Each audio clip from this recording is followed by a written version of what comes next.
From a very cold, I'm talking 8 degrees, and now snowing, and doesn't that make me happy? Southeast Wisconsin, this is Kurt Berglund with another Pine Tar baseball briefing for the great team set that is coming very, very soon to ttlbaseballgame.com. 16 teams in the set.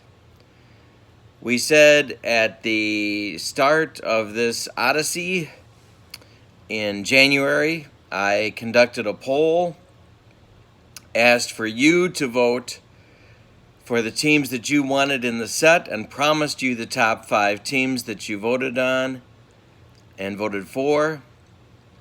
And this one, the 1968 Tigers, were in second place wire to wire behind the 1975 Cincinnati Reds. It's a very popular team. It's a very good team. It's a very famous team for a few different reasons. I will talk about those today, and I'll talk about some of the challenges that you're going to have as you use them in either a season format with this set or a tournament format with this set, as you will have a lot of fun, I think, with this team. Let's give you the breakdown of the team itself, give you the basics. The 1968 Tigers went 103-59 in 1968. They won their division over the Baltimore Orioles by 12 games. The Orioles were in second place. The third place team were the Cleveland Indians, who were 15 games off the mark. That is what you call a whooping. And so, very good team relative to their contemporaries. Famous for several reasons. Number one, Denny McLain won 31 games with a 1.96 ERA in the year of the pitcher. A book, actually, that's out about this team and about the Cardinals and about the baseball season in '68. If you're watching this, you probably know that the 1968 season was one where offense was markedly down and runs were hard to come by. Still, Denny McLain went out there and won 31 and kept the opponents to under 2 runs a game and somehow managed to lose 9. The rest of the Tigers' starting rotation was a very, very good Earl Wilson, a right-hander. Mickey Lolich, famous for winning 3 games in the '68 World Series, a lefty. And Joe Sparma was the 4th starter, a right-hander. The bullpen was very, very solid and really goes 5 people deep if you want to use them. You can also expand your pitching staff to 10 people if you want and add another arm if you'd like to do that. But there's a lot of folks here that can pitch the ball, and they were helped, of course, by the massive mound. And you know that the mound was reduced after the '68 season, and offense went up for '69. But let's talk about offense. In 1968, offense was hard to come by. The leading hitter for the Detroit Tigers was Willie Horton. Willie Horton hit .285 for a batting average in 1968. But the Tigers also boasted some serious power for the time. They had 4 people with 20 or more homers, including Bill Freehan, the catcher, Norm Cash, the left-handed hitting first baseman, Willie Horton, the left fielder, and Jim Northrup, the right fielder for most of the year, and the center fielder in the World Series. Al Kaline is another reason this team is famous. Great player. This is Al Kaline's World Series year, although he was injured for much of the year, much of the year. And that affected things down the stretch as well. As Kaline came back, and Mayo Smith, who was not the most energetic manager or aggressive manager in the world, considered in the month of September what in the world he was going to do with Al Kaline come World Series time. Remember, there's no DH, and the Tiger offense was pretty much set,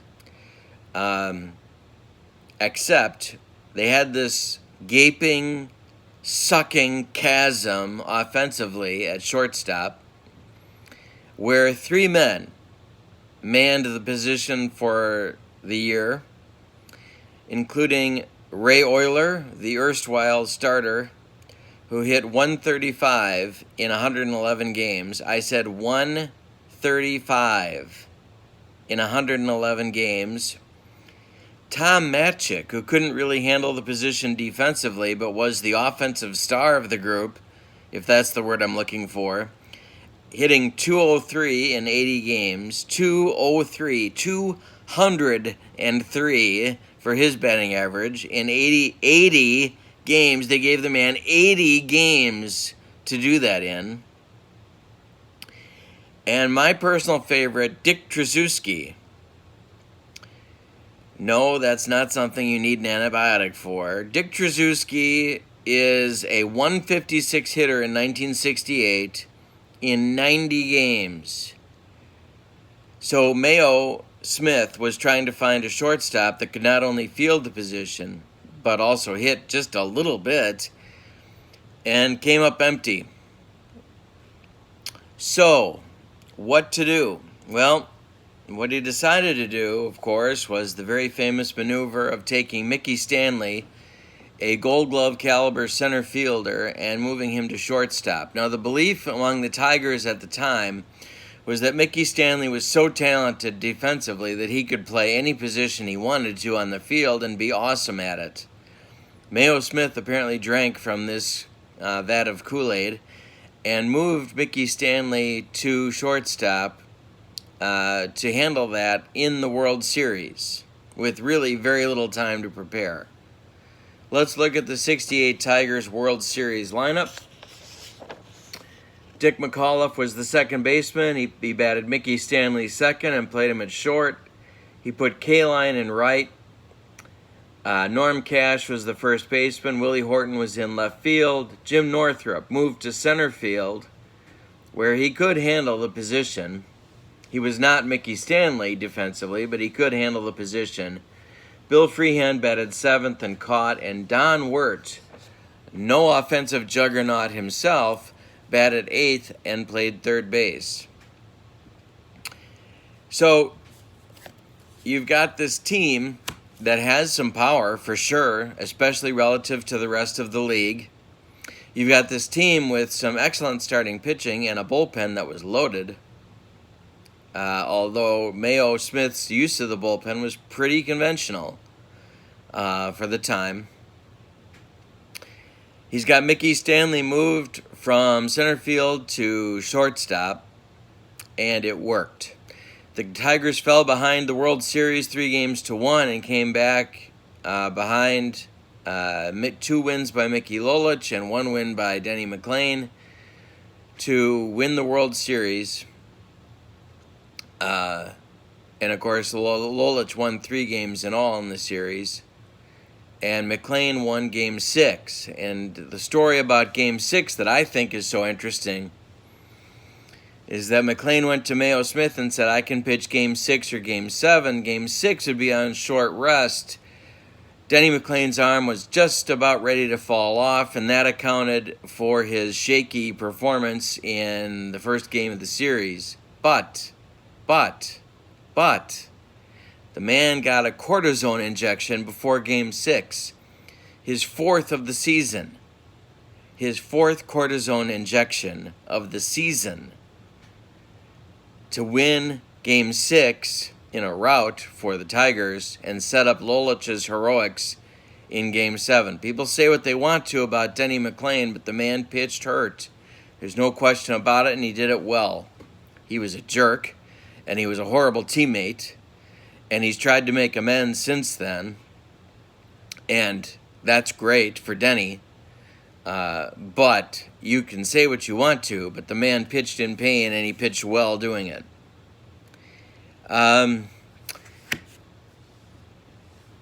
If you are using this team in your Pine Tar Great Teams season or tournament. A couple of notes for you. One, you will be tempted to pitch right-handed pitching because almost all of the Tiger hitting is right-handed. Dick McAuliffe was a slugging second baseman, leadoff hitter, not fast for his time, but an excellent player, leadoff hitter, left-handed batter with good power and a very peculiar batting stance. And Norm Cash was a left-handed hitter. In fact, in '68, Cash was the subject of being platooned. Mayo Smith talked a lot about putting Kaline at first against left-handers. Didn't work out completely well because Kaline got hurt, and Cash hated the idea because Cash felt he was still an everyday player at that time. Cash went on to have several more good seasons, a very underrated ball player, and in my view, a borderline Hall of Famer for his work at first base for the Tigers for his career. There ain't much on the bench except for Gates Brown. Gates Brown hit 370 off the bench in almost entirely pinch-hitting duties. He got a few starts in left field for Horton, but he couldn't really handle the position very well defensively, although he said that he could. He hit 370 and had an OPS of 1.127. That's an OPS of 1,127. So not only did Gates get on a lot, but when he was at the plate, he punished you with extra base hits as well. And so here's the final point that I'd like to make about the team. You're going to have a lot of fun with them. You're going to see how good McLean was. You're going to see that Mickey Lolich has some vulnerabilities on the road, which don't come out in other games because Pine Tar reveals your weaknesses, not only in platoon splits for batters, but also in home road splits for pitchers. And if you can't pitch on the road, and many of these guys couldn't, it's going to show up, and your team's going to have to fight through that. Joe Sparma reminds me a little bit of what Dan Quisenberry said about Rennie Martin. Dan Quisenberry said that Rennie Martin, some pitchers pitch to spots, some people pitch to the corners. Rennie Martin pitches to continents. And that's what Joe Sparma was doing. Joe Sparma pitched to continents. He walked an ungodly amount of people and was the fourth starter. So this is not a shutdown staff. Teams playing the '68 Tigers are going to have their opportunities to score. Yeah, they're probably going to lose when McLean pitches, but after that, it's going to be interesting to see what happens. Earl Wilson was also very, very good. Last thing to say about this, as you head into your tournaments or a season with the great teams set for Pine Tar Baseball, is the use of the DH. If you use the DH, you're going to be able to get Kaline in the lineup without having to move Mickey Stanley out of center field. That's going to give you, in effect, two pitchers in the 8th and 9th spots of the order. Don Wirt, the third baseman, who you will probably bat 8th, and whoever in God's name you're going to pick from the Three Stooges to play shortstop, Ray Euler, Dick Tracewski, or Tommy Matchik. And so you'll have two automatic outs at the bottom of the order, but you will have all of your hitters in the lineup with the possible exception of Gates Brown, who you could save to pinch hit for one of those guys. So using the DH, you might think, would be a disadvantage for a team that didn't have one, like a team from 1968. But in this case, using the DH would actually help the '68 Tigers because it would keep their defense as strong as possible while at the same time getting their sluggers up to bat. And they had some sluggers. I hope this has been helpful and understandable. I don't feel incredibly lucid this morning. The Pine Tar Baseball Great Team set is coming very, very soon. I don't know, maybe 3 days of work, of solid work from being done with the set. And then we have to proofread. So it's coming soon. More Pine Tar Baseball briefings coming tomorrow And I hope that you're interested in the set, and I hope you'll take a look at Pine Tar Baseball at ttlbaseballgame.com. I also hope that you'll click like and subscribe to my channel. My name is Kurt Berglund. I hope you have a great day. So long, everybody.